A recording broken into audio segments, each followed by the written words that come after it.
Drusilla. Well done. I want you to ask yourself a question. Is your life more about convenience or conviction? I listened to what Tom had to say in Bible class this morning about sometimes being challenged. I would suggest to you, before we even discuss it, this is a hard lesson. This is tougher than it might seem. Because I think that the answer to the question, is your life more about convenience or conviction? I debated whether or not to make that as your religion more about convenience or conviction, and decided that really, I don't know that you can separate your life from your religion. And so that's where we are this morning. We're living in a world where we have all kinds of conveniences. I would suggest to you that some of the conveniences turned out not to be so much a convenience as a weight. You know, used to we thought that when we didn't have to write letters all the time, Tom, that we could just get on the line on the computer and pop out an email. And it's kind of like what happened when they went from only hardback books to paperback books. Instead of reading 2 books a year, now you get to read 12 a year. So it turned out to be a lot more reading. Same thing happened with email. Now we have something we need to respond to every day. Somebody decided that wasn't enough, so let's get into social media, where you can also get additional questions that have to be answered every day. And what happens is we have developed our lives and the style of our life just simply adapting to, and in many ways adopting, a whole lot of these conveniences. I still laugh when I think about buying vacuum cleaners for my 2 sons that runs around the house on their own when they want to. It scares one of my grandbabies every time it does.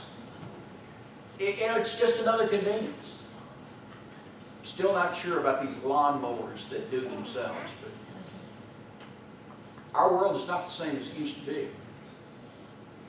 And I read an article this morning early that I'm going to print out when I get home, because it's going to have to be a sermon soon. And it deals with much of this same question that we're looking at today. You know, when we think about all those things that we have been blessed with, that we use, all of those, I hear people debate all the time about technology. Technology in and of itself is not inherently evil. Can be. It can be used that way. But used properly, it's like the technology that we're using today. It can prove to be beneficial. And yet, with all of the conveniences, with all of the shortcuts, with everything that we have that was intended to make life easier, I would suggest to you that there are no shortcuts to salvation or to spiritual growth. And there are no shortcut conveniences that we can substitute for what God has instructed of us to do. And it's always been that way. When we think about a matter of convenience or conviction, when we're talking about convenience, a quality or situation that makes something easy or useful, reducing the amount of time and work required, a time that is appropriate for doing something or that is suitable for someone, might be a convenient thing for us to do. Contrast that with the notion of what a conviction is. Conviction is a strong belief or opinion, the feeling of being sure that what you believe or say is true. And I would suggest to you this morning that not only do we have a lot of conveniences in our lives and in our worlds, but there are a lot of people who have tried to make religion, their faith, convenient rather than a conviction. And I want to show that to you. But it hasn't.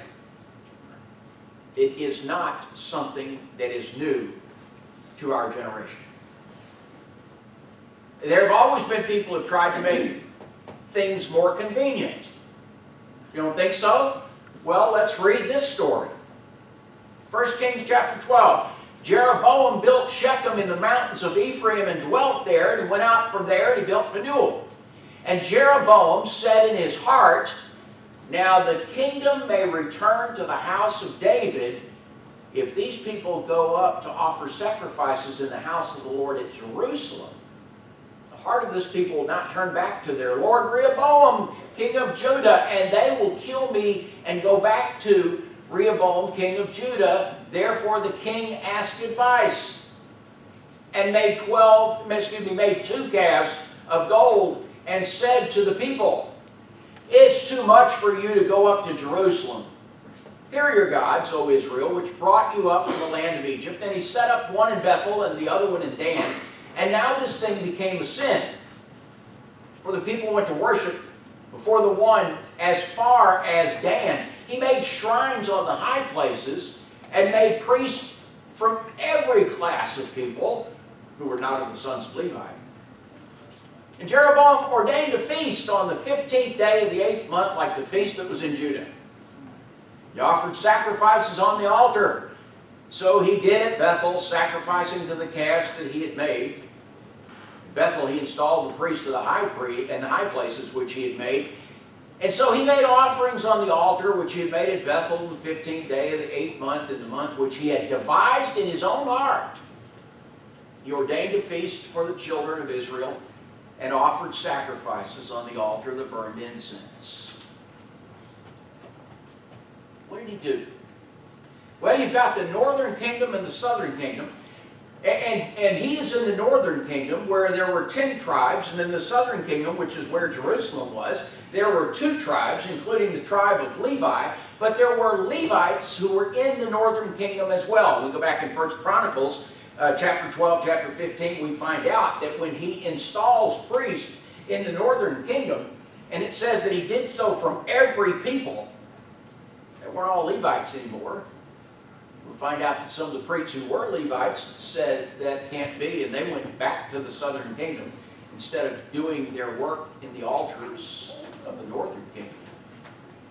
He said, look, I'm making it convenient for you. Today, you can be really convenient. You could stay home, keep your fuzzy-feeted pajamas, sit in front of your TV. You can Venmo your contribution to somebody in California who's asked for it, who might even send you a bottle of water that's supposed to take away all of your worries. It doesn't get much more convenient than that. You can actually watch worship services where they have people that will sing for you. You don't even have to do it. Let's make it convenient. And for the most part, I would suggest to you that the world embraces the religion of Jeroboam.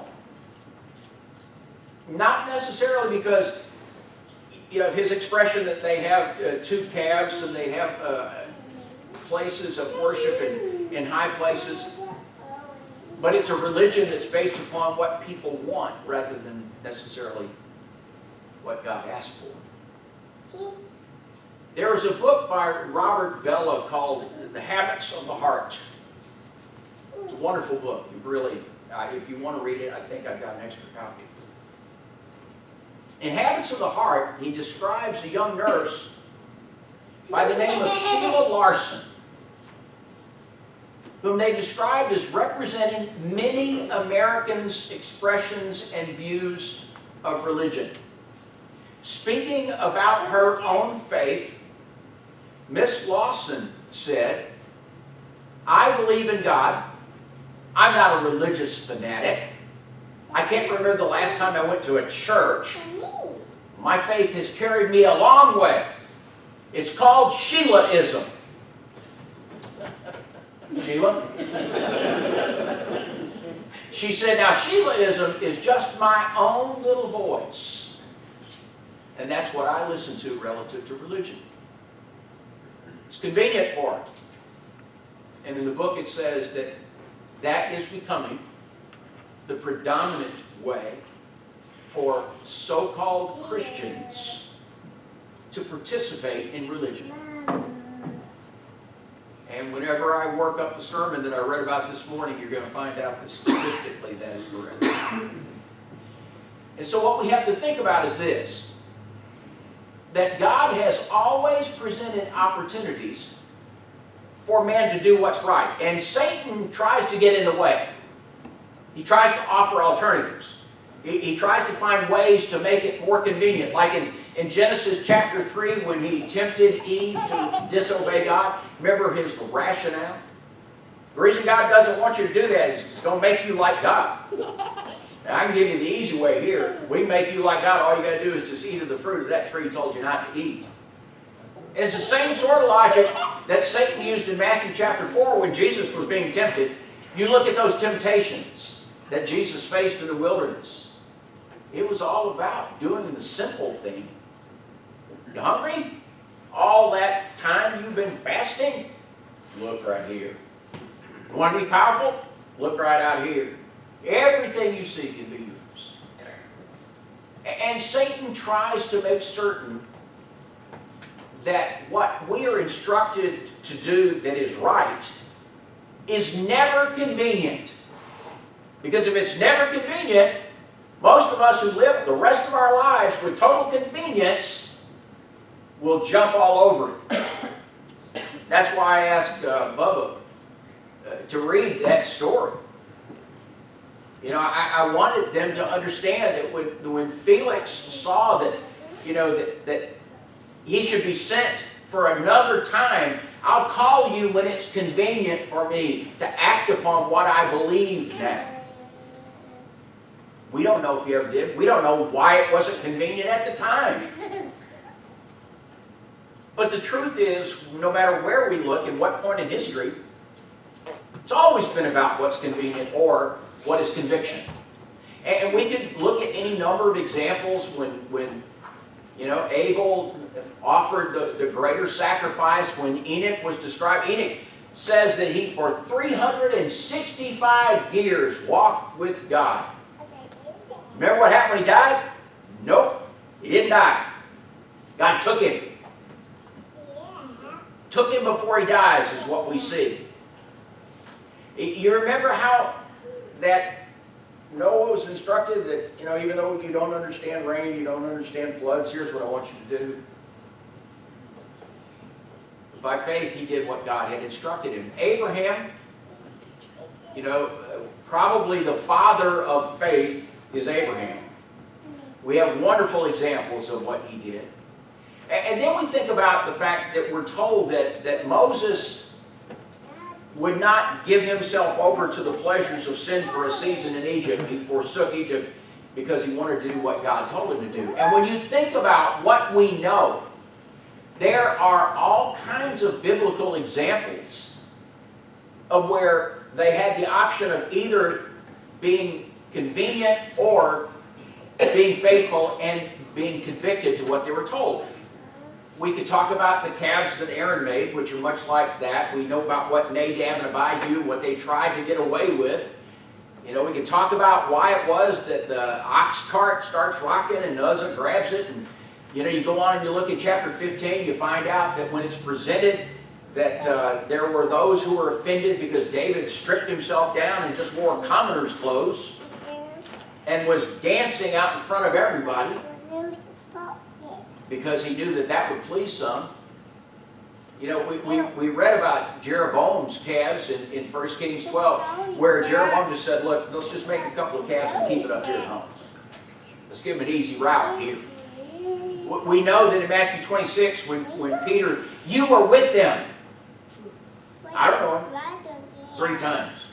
We know about what Felix said, I will call for you when it's more convenient. We know that Paul said that Demas, who had been one of his fellow workers, that it turned out that he loved the world more than he loved his conviction to Christ, and he left him and his ministry.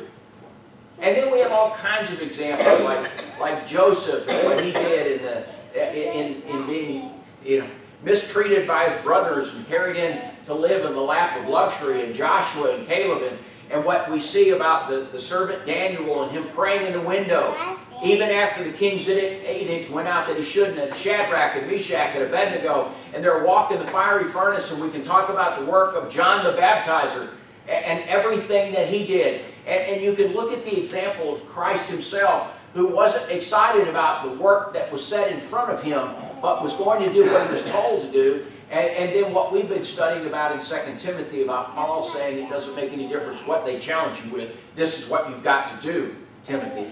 And I'm going to show you the example of what I did. Sometimes it's convenient, sometimes it's not. And it may not be convenient to do exactly what you've been told. But we know that's not always the case.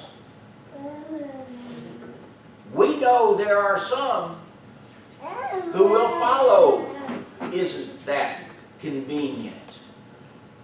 That really, if you think about it, you boil it all down, God is really nothing but love, and as long as we're loving, we're okay.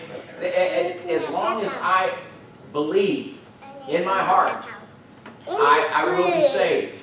Or once I have been saved, nothing can ever take that away from me. In spite of the fact that in Acts chapter 17, we're told that there were times of ignorance that God winked at, but now commands all men everywhere to obey. To obey what? To obey what we've been given. And we find out in James 2, you see that a man is justified by works and not by faith only. Or you see in 2 Peter chapter 1, add your faith, virtue, knowledge, temperance, patience, godliness, brotherly kindness, and love. That when we add all of those things, that's what keeps us grounded in truth. Or that we can't really know the truth. And so what was said about those in Thessalonica, who received the word with all readiness and searched the Scriptures daily, so that they could find out what was true was not really true. Because you can't find truth. It's what you make it out to be. Or what I make it out to believe. And as long as we're both being sincere and honest, then truth can be what you want it to be. Or attend the church of your choice. Or, if it's not convenient, and it is conviction, attend the church of God's choice. Attend the church that Christ is the head of and that He made. And then we have all kinds of people who say, really, what you need to be doing is reading the gospel to try to determine what kind of person are you supposed to be. And that sort of person is that we accept everybody and we accept everything that everybody does. I don't have any problem with the first part. But I would suggest to you that God still hates sin. And if He hates it, I'm not sure why I'm supposed to embrace it. But that's what we're told. And it's really all about grace. It's not about what you do. And there really isn't a pattern of salvation that you need to follow. You don't really need any church members okay for that. Just let the grace of God carry you. I will tell you, those concepts are really, really convenient.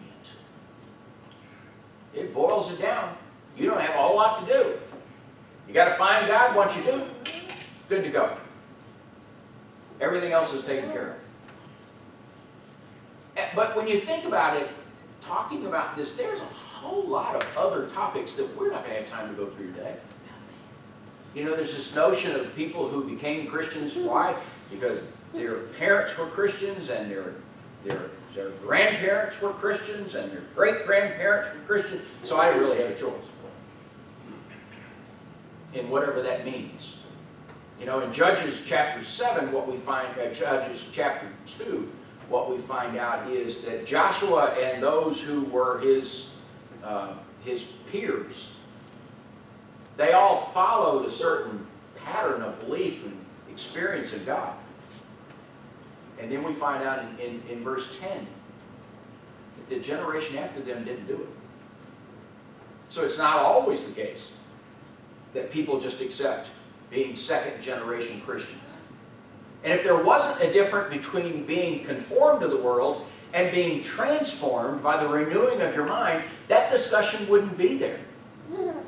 And so there is a certain level of conviction required that says that I have to change, I know how to change, I'm going to change, and do it. And that's what conviction is. And then, we have a lot of people who choose their church based upon a couple of things. I really like this church because it's just a block from my house. I like this church because it has a rocking band. This church really sings. This church has lots of programs going on. There are all number of reasons why you should select a church. One of the greatest of which is to find a church that is actually aligning themselves with doing what the Scripture says that they're supposed to do, and then show up, and then be there. And you've heard us comment from time to time about Wednesday nights. I really love what we do on Wednesdays, because we really get in and dig in and study. And we can put up all kinds of other things about whether or not we can demonstrate that you are convicted, or whether or not your religion is convenient. Are you truly studying? In Hebrews 5, when for the time you ought to be teachers, now you have one that should teach you again the first principles of the oracles of God. So you run across somebody that you want to convert, that you need to teach, and oh, by the way, because you haven't studied, you're not ready to do that. That's why conviction says you study. Or why we in 1 Thessalonians 5 are supposed to, we're told, pray without ceasing. Or Romans 12, engage constantly in prayer. That we should be making contribution. It's an interesting lesson in the book of Haggai, where God says, look at where my house is. The one that has been glorious, the one that you have always revered, the one that you have worshipped and praised in. And look at how my house is lying in ruins, because you haven't done what you were supposed to do to help it. And your level of involvement. The example in Ephesians 3 about the whole body that is fitly joined together, the lesson there is that every person in the church is part of that body, and every person who's part of that body has a role to play. Amen? The question gets down, do we do it? Is it convenient? And if so, how often will we do that? We could talk about the fact that there will be times when we're asked to take a stand. I watched an episode of my favorite cop show yesterday, Blue Bloods, where the commissioner and the head of the city council is in an argument over a local law, and he's got his idea and she's got her idea, and neither one will budge. And she said, what do you think we ought to do? And he said, I once heard about a topic called compromise that we don't do much anymore. There are places and times when I think we ought to compromise. This isn't one of them. This is the place where we need to decide whether or not we're going to get with the program or not. And then there are so many things that come into your life. We have family members that are challenged. I'm sure you do too. That those things that are conflicts, that are issues, that are sins, that are addictions, that are problems, that are worries, and the things that they can't get away from. They just throw up their hands and quit. Or we're going to try to find a way to work through all of that and move forward. We can procrastinate, as Felix did. We can wait for a more convenient time. Not sure when that's going to be or what it's going to take. But what we do know is that salvation and the way to salvation is not the way of convenience.